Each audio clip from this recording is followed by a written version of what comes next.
नमस्कार विद्यार्थी मित्रांनो, मी श्रीमती सोनाली शिरोडे। आज आपण क्लास 6 या वर्गासाठी लेसन पाहणार आहोत। The Mouse merchant. The Mouse merchant मागील 2 व्हिडिओमध्ये या लेसनचं मी एक्सप्लेनेशन केलेलं आहे।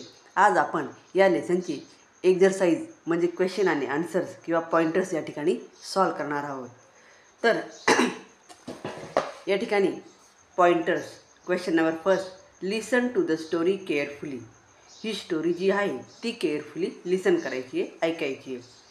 Underline or note the words that you do not understand. या ठिकाणी असे काही वर्ड्स आहे ज्याचा अर्थ तुम्हाला समजला नसेल तर त्या शब्दांखाली तुम्हाला अंडरलाईन करायची आहे। ही गोष्ट तुम्ही करायची आहे। Try to gauge the meaning of each word. त्या प्रत्येक शब्दाचा अर्थ काय आहे हा तुम्ही जाणून घ्यायचा प्रयत्न करायचा। You can look up the words in a dictionary. यातले काही वर्ड्स हे तुम्ही डिक्शनरीमध्ये सुद्धा पाहू शकतात। और you can ask your teacher the meaning of words. किंवा तुम्ही तुमच्या टीचर्सला त्या वर्ड्सविषयी विचारू शकतात। त्या वर्डचं मीनिंग त्या ठिकाणी तुम्ही टीचर्सला विचारून त्या वर्डचे मीनिंग हे समजून घेऊ शकतात। अशा प्रकारे हा आहे क्वेश्चन नंबर फर्स्ट।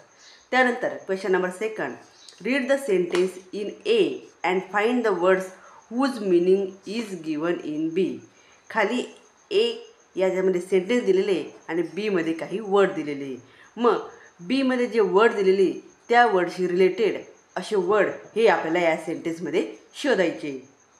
तर sentence number first, once a rich man was scolding his lazy son. या ठिकाणी एक श्रीमंत असा माणूस होता, एक श्रीमंत असा व्यक्ती होता आणि त्याचा मुलगा कसा होता, आळशी। तर तो त्या मुलावर ओरडत असे। मग या ठिकाणी बीमध्ये वर्ड दिलेलं शाउटिंग अँग्रीली म्हणजे ओरडणे। मग ओरडणे यासाठी या सेंटेन्समध्ये वर्ड आहे स्कोल्डिंग। असे वर्ड आपल्याला या ठिकाणी शोधायचे। सेकंड सेंटेन्स आहे, Somdatta was a poor orphan boy. Somdatta हा एक ऑर्फन बॉय आहे। ऑर्फन मीन्स अनाथ मुलगा। Person who has no parents or close relative. असा व्यक्ती ज्याला नातेवाईक नाही किंवा आईवडील नाही असा व्यक्ती, मग त्याला काय म्हणतात, अशा व्यक्तीला म्हणतात ऑर्फन मीन्स अनाथ। त्यानंतर next, that is a good payment for this simple fair. या ठिकाणी एखाद्या चांगल्या गोष्टीसाठी तुम्हाला काहीतरी चांगलं हे मिळालं पाहिजे। मग फूड मीन्स अन्न। मग अन्न या शब्दासाठी इथं वर्ड आलेला आहे fair. He needed wood to burn in his furnace. त्याला गरज आहे लाकडाची, टू बर्न जाळण्यासाठी, इन हिज फर्नेस तो जी भट्टी पेटवतो हरभरे भाजण्यासाठी, त्या भट्टीसाठी त्याला लाकूड हे लागत असतं। Place where a potter bakes his bricks pots etcetera. Potter means कुंभार। तर हा जो कुंभार आहे तर या कुंभारला बेक करण्यासाठी, भाजण्यासाठी किंवा भांडे बनवण्यासाठी किंवा वेगवेगळ्या गोष्टीसाठी तो जे काम करतो कुंभार, त्या कामासाठी त्याला भट्टी लागते। आणि फर्नेस मीन्स भट्टी। ही जी भट्टी आहे तर ह्या भट्टीसाठी त्याला लाकूड लागतं। म्हणून या ठिकाणी या वर्डसाठी वर्ड आहे फर्नेस। त्यानंतर लास्ट आहे, some of them paid him cash while others paid him in kind. Some of them paid him, त्याला काही पैसे देण्यात येतात, कॅश पैशाच्या स्वरूपात, while other paid him in kind किंवा इतर काही स्वरूपामध्ये, पैसे न देता पैशाच्या स्वरूपात इतर काही वस्तू त्या ठिकाणी देण्यात येतात। In the firm of things article grade. मग काही जण त्याला ते जे हरभरे त्या हरभऱ्यांच्या बदल्यामध्ये त्याला कोणी थिंग्स देतं, कोणी आर्टिकल देतं, कोणी ग्रेन देतं, कोणी धान्य देतं, कोणी वस्तू देतं। मग त्याला त्या वस्तू या ठिकाणी त्या हरभरे जे विकतो त्याच्या बदल्यात मिळत असतात। मग त्या वस्तू मिळणे याला म्हणतात काइंड। म्हणजे अशा प्रकारे ह्या वर्डशी रिलेटेड वर्ड या ठिकाणी या सेंटेन्समध्ये दिलेले आहे आणि त्या प्रत्येक वर्डखाली मी अंडरलाईन या ठिकाणी केलेली आहे। त्यानंतर क्वेश्चन नंबर थर्ड,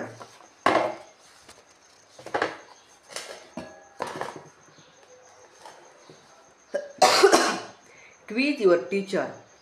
प्रश्न विचारा तुमच्या शिक्षकांना। With the help of the lesson, या लेसनच्या मदतीने. Student, teacher, sir, madam. या ठिकाणी स्टुडंटने क्वेश्चन विचारायचा आणि टीचरने त्या ठिकाणी आन्सर द्यायचं, असं या ठिकाणी करायचं आहे. तर ह्या साईडला इथं आपल्याला हे क्वेश्चन दिलेले.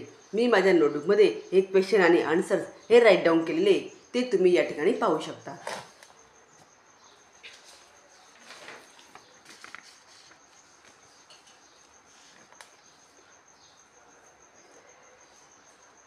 Question number 3, quiz your teacher with the help of the lesson. लेसनच्या मदतीने तुम्हाला या ठिकाणी काही क्विज दिलेले, त्यांचे आन्सर तुम्हाला लिहायचे.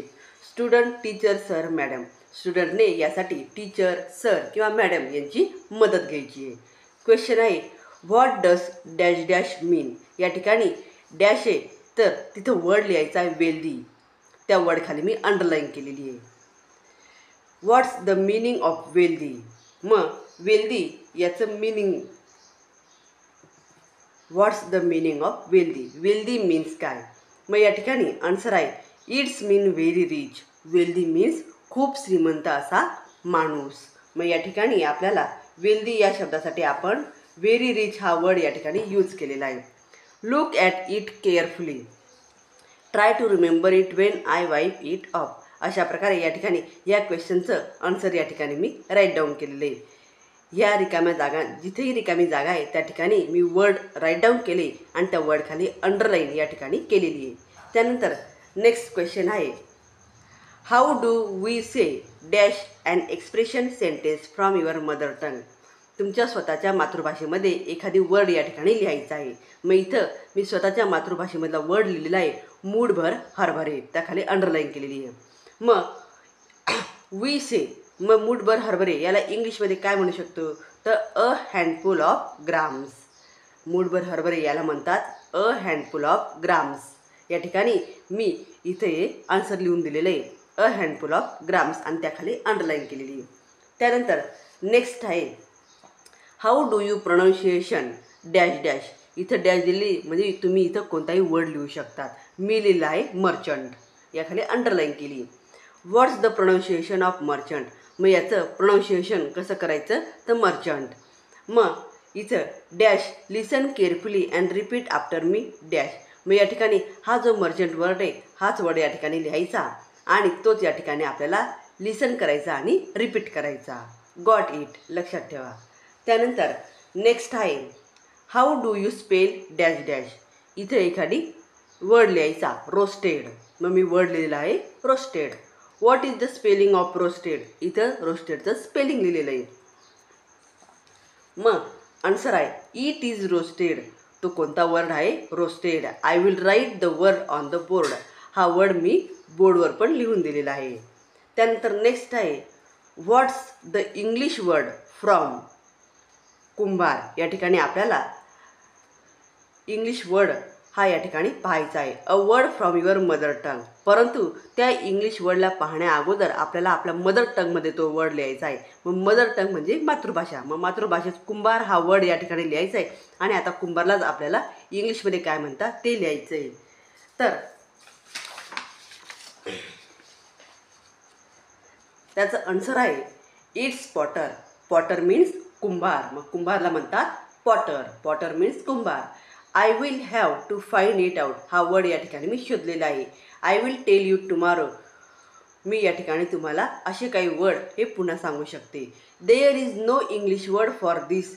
You can use the word as it is in English. असे काही वर्ड आहे की जे तुम्ही मराठी आणि इंग्लिश या ठिकाणी राईट डाऊन करायचे.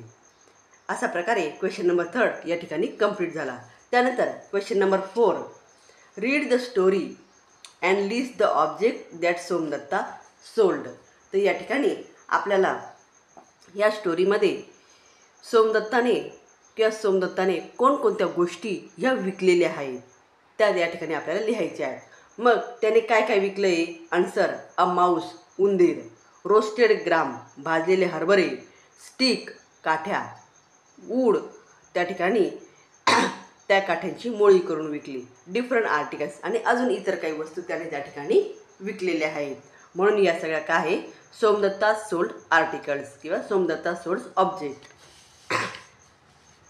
तर विद्यार्थ्यांनो, व्हिडिओ आवडल्यास व्हिडिओला लाईक करा, शेअर करा आणि चॅनलला सबस्क्राईब करा. थँक्यू.